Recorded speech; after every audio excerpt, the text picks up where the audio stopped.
here's some needle trivia for you. How many times does the thread go back and forth through the eye of the needle before it becomes a stitch in your fabric? And you might be thinking, well, does it go through one time?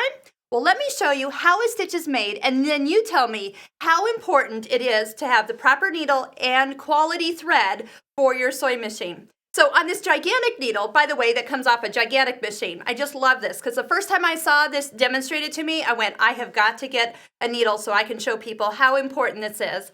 So we have the flat side on the back, we have the groove down the front of the needle, and you can feel that on your sewing machine needle. You can run your fingernail right down the front of it. The thread must actually fit down that groove. So if you have too thick a thread for the size of needle you actually have, it's not going to work. It's going to give you some irregular stitches. So see how this thread doesn't lay all the way in that groove?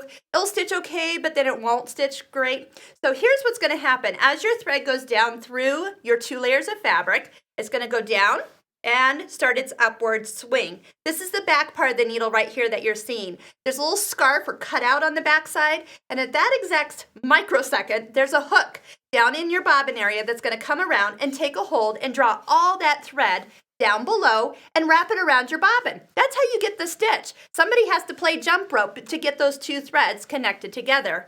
Now you have this big loop of thread down below. It's the job of the take-up lever to pull it all back up and start the stitch, or create the stitch, make it flat on the back side of the fabric. So that thread goes down, wraps around the bobbin, comes back up. What are you seeing going on here? We are seeing that the thread is going back and forth through this eye of the needle multiple times. So how would we answer this question?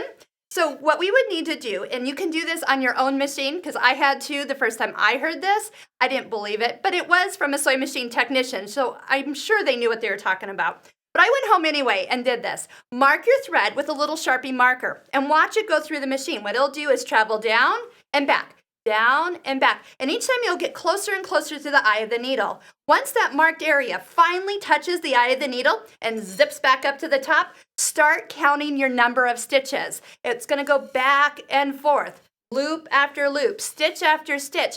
You are going to be about 45 stitches later. Did you guess that high? That's how important everything is. Now that's stitches at regular stitch length, like that 2.5 millimeters, so just normal stitching. Before that little marked area will actually be a stitch in your fabric. Isn't that amazing? Now you tell me why quality thread makes such a difference in our machines and how important having the right needle for our fabric and also for our thread when you select them. So check out our other needle videos and become a needle expert by picking the right needle for your next project.